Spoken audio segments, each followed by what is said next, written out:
নমস্কার বন্ধুরা, আপনাদের সবাইকে স্বাগত জানাই। আজকে আমি ওটস দিয়ে একটা হেলদি রেসিপি নিয়ে চলে এসেছি। এটা ব্রেকফাস্টেও খেতে পারেন, আবার স্ন্যাক্স হিসাবেও খাওয়া যাবে। তো এর জন্য আমি একটা গ্রাইন্ডারে আজকে আর এটা রোস্ট করিনি, কাঁচা ওটসই 1 গ্লাস মতো নিয়ে নিয়েছি। আর প্রায় অর্ধেকটা, হাফ গ্লাসের থেকে হয়তো একটু কম হবে, নিয়ে নিয়েছি সুজি। এটা গ্রাইন্ডারে একটু গুঁড়ো করে নিচ্ছি। খুব মিহি গুঁড়ো করার দরকার নেই, মোটামুটি গুঁড়োটা হলেই চলবে। দেখুন, খুব মিহি করে করিনি, একবার জাস্ট আমি ঘুরিয়ে নিয়েছি। নিয়ে এটা একটা পাত্রে নিয়ে নিচ্ছি। নিয়ে নিচ্ছি পরিমাণ মতো নুন, আর একটু ঘি নিয়েছি। এটা একটু ময়ানের মতো দেওয়ার জন্য, এটা তেল দিয়েও করতে পারেন।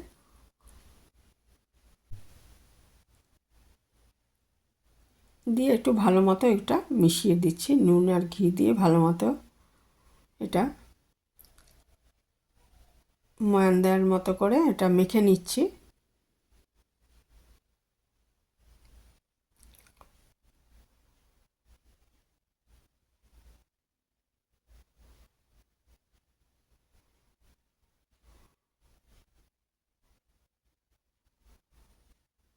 এটা আমার মোটামুটি হয়েই গেছে মাখা।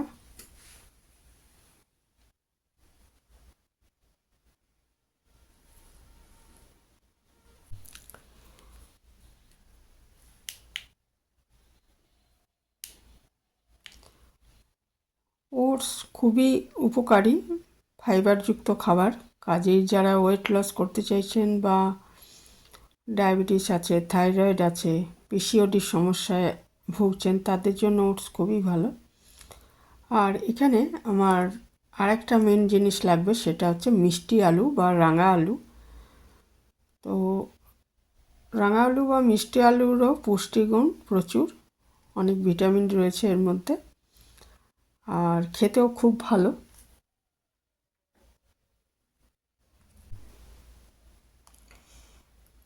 তো আমি ওটা ছোট ছোট টুকরো করে নেবো রাঙা আলুটা। তার আগে এটা, এই যে মিশ্রণটা, মানে ওটস আর সুজির যে মিশ্রণটা আমি ময়ান দিয়ে রেখেছি, সেটাকে জল দিয়ে, অল্প অল্প জল দিয়ে আটা মাখার মতো করে মেখে রেখে দিচ্ছি। এটা মেখে ঢাকা দিয়ে কিছুক্ষণ রেখে দেবো।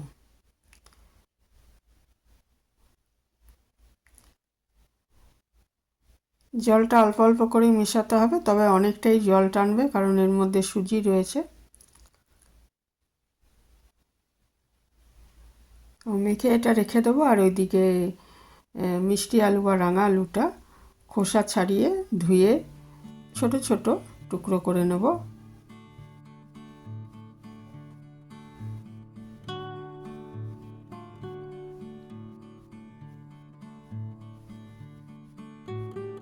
এটা আমি ঢাকা দিয়ে রেখে দিচ্ছি মিনিট 10-এর জন্য। আর এদিকে ওই মিষ্টি আলুটা, একটা গাজর আর মিষ্টি আলু একদম ছোট ছোট করে কেটে নিচ্ছি।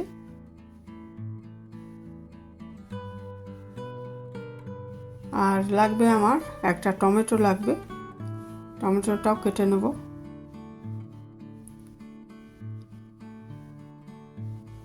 এবার কড়াইতে আমি একটু তেল দিয়ে, তেলটা সাদা তেলও ব্যবহার করতে পারেন। আমি একটা মাঝারি সাইজের পেঁয়াজ আর 3টে রসুন ছোট করে কেটে রেখেছিলাম, সেটাকে দিয়ে ভেজে নিচ্ছি। দিয়ে দিচ্ছি পরিমাণ মতো নুন। নুনটা হাফ চামচের কম দিলাম, কারণ বেশি নুন হয়ে গেলে ভালো লাগবে না। একটু হলুদ মিশিয়ে দিলাম, দিয়ে এটাকে একটু ভেজে নিচ্ছি।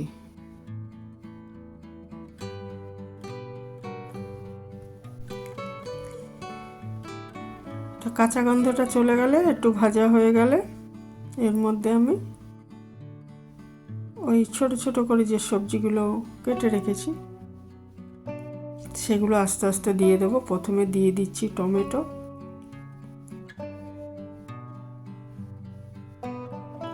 টমেটোটাও ছোট ছোট করে কাটা হয়েছে, দিয়ে একটু নেড়ে নিচ্ছি। তারপরে আমি মিষ্টি আলু আর গাজর এগুলো একদম ছোট করে কেটে রেখেছিলাম, সেটা দিয়ে দিলাম এর মধ্যে। দিয়ে ভালো মতো এটা রান্না করে নিতে হবে, মানে মিডিয়াম আঁচেই করবেন, আর একটু ঢাকা দিয়ে রান্না করে নিতে হবে যাতে এগুলো নরম হয়ে যায়, সব মোটামুটি সেদ্ধ হয়ে যায় সেইভাবে। বাকিটা মানে জল এটা না দিলেও চলবে, যদি লাগে সামান্য একটু দেবেন, বেশি জল যেন না হয়, কারণ এটা একদম শুকনো শুকনো হবে, মানে পুর যেরকম আমরা বানাই কচুরির জন্য সেই রকম আর কি, একটু শুকনো শুকনো হবে, কাজেই বেশি জল দেওয়া যাবে না।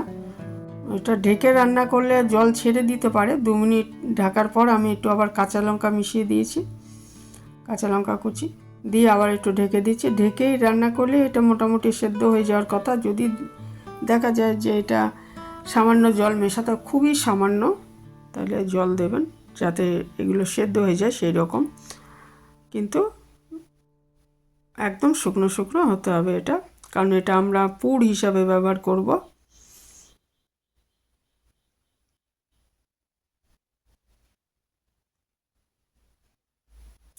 এর মধ্যে দিয়ে দিলাম ভাজা জিরে আর ধনে, এটা আমি ড্রাই রোস্ট করে রেখেছিলাম, শুকনো খোলায় ভেজে রেখেছিলাম, সেটা দিয়ে দিলাম। ছোট 1 চামচ জিরে আর ছোট 1 চামচ ধনে আমি ড্রাই রোস্ট করে রেখেছিলাম, সেটা আর দেখাইনি। সেই ড্রাই রোস্ট করা মশলাটা এর মধ্যে দিয়ে দিলাম। আর একটা জিনিস দেবো, সেটা হচ্ছে চাট মশলা। চাট মশলা একটা ছোট প্যাকেটের অর্ধেকটা দিয়েছি, অর্ধেকটা আমি অন্য রান্নায় ব্যবহার করেছিলাম, আর বাকি অর্ধেকটা ছিল, সেইটা আমি এর মধ্যে দিয়ে দিলাম। ধরুন 1.5 চামচ মতো হবে, এখানে 1.5 থেকে 2 চামচ হবে, সেইটা এর মধ্যে দিয়ে দিলাম। কেন সবজি পরিমাণটা বেশিই আছে, সেই জন্য 2 চামচ মতো ঠিক আছে এর মধ্যে। এটা দিলে টেস্টটা বেড়ে যাবে, কারণ চাট মশলা এমনিতেই একটা টেস্টি জিনিস। আর চাট মশলাতে এমন কিছু থাকে না যেটা স্বাস্থ্যের জন্য ক্ষতিকর, কাজেই এটা ব্যবহার করতে পারেন, অসুবিধা নেই। যেহেতু আমরা একটা হেলদি ফুডই বানাচ্ছি সেই জন্যই বললাম কথাটা।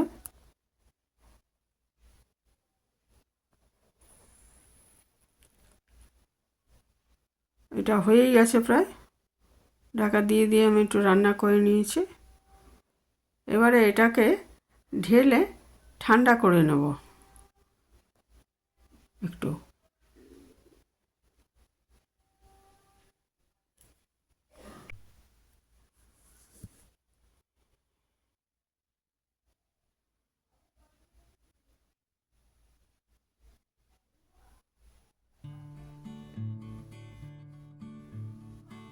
মিষ্টি আলু, গাজর, টমেটো এগুলো সবই উপকারী জিনিস, এটা দিয়ে পুরটা বানানো হলো।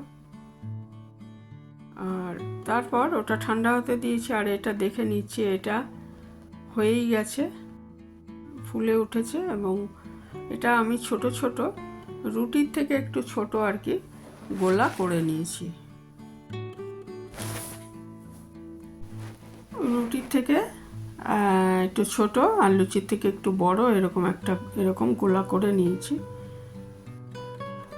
এবারে দেখুন, এটা হাতের সাহায্যেই, এটা বেলেও নেওয়া যেত, তবে হাতের সাহায্যে আমি একটু ছড়িয়ে নিয়েছি, একটু নিয়ে এর মধ্যে 2 চামচ করে ওই যে পুর বানিয়ে রেখেছি সেইটা, মিষ্টি আলু আর গাজরের যে পুরটা বানালাম সেইটা ভরে দিচ্ছি এর মধ্যে।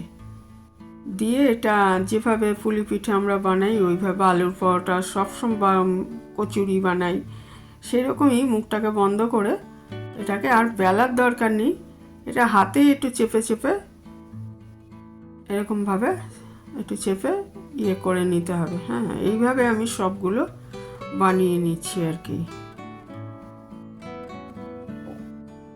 এটাকেও এইভাবে বেলেও নেওয়া যেত, খুব পাতলা না, একটু মোটামুটি মানে বেশি পাতলা করা যাবে না, তো হাতের সাহায্যেই হয়ে যাচ্ছে, ওই জন্য আর বেললাম না। তারপরে আমি এরকম ছোট 2 চামচ করে পুর দিয়ে এটা মুখটা এরকমভাবে বন্ধ করে তারপরে আবার চেপে চেপে এটা একটা শেপ দিয়ে এরকমভাবে সবগুলো আমি বানিয়ে নিয়েছি।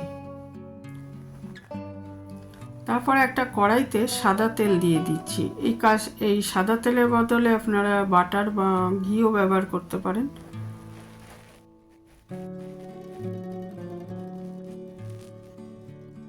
এখন তো অনেক ডাক্তার বলছেন যে সাদা তেলের থেকেও বাটার আর ঘি যদি খাঁটি হয় তাহলে বেশি ভালো। তো যাই হোক, এটা আমি সাদা তেলেই করলাম। তো যে কোনো সাদা তেলই ব্যবহার করা যাবে। তেলটা গরম হয়ে গেলে এর মধ্যে এটা দিয়ে খুব বেশি ছাকা তেলে ভাজার দরকার নেই, মোটামুটি একটু তেল দিয়ে তারপরে এটা আমি 2 পিঠ ভালো মতো, আঁচটা মিডিয়াম রাখতে হবে, নাহলে পুড়ে যাবে। 2 পিঠ খুব ভালো মতো এগুলো ভেজে নিতে হবে। আর এটা ব্রেকফাস্টেও খেতে পারেন, আবার স্ন্যাক্স হিসাবেও খাওয়া যাবে, ডিনারে খাওয়া যাবে। আর এর সাথে তেঁতুলের চাটনি খুব ভালো লাগবে, মিষ্টি তেঁতুলের চাটনি অথবা সস বা পুদিনার চাটনি বা ধনেপাতার চাটনি, এগুলো সবই ভালো লাগবে।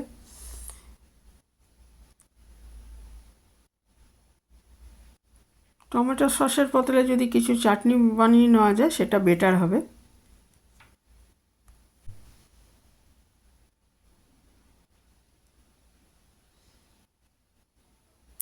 নতুন বন্ধুরা যদি কেউ আজ আমার চ্যানেলে এসে থাকেন, চ্যানেলটা সাবস্ক্রাইব করার অনুরোধ রইল। আর পুরানো বন্ধুদের অনেক ধন্যবাদ আমার পাশে থাকার জন্য।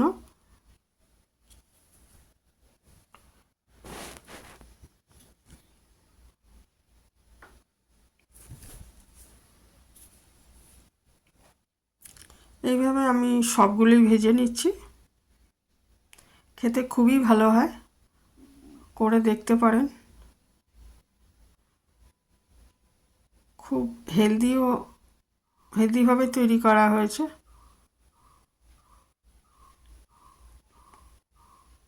এখানেই শেষ করছি, ভালো থাকবেন সবাই।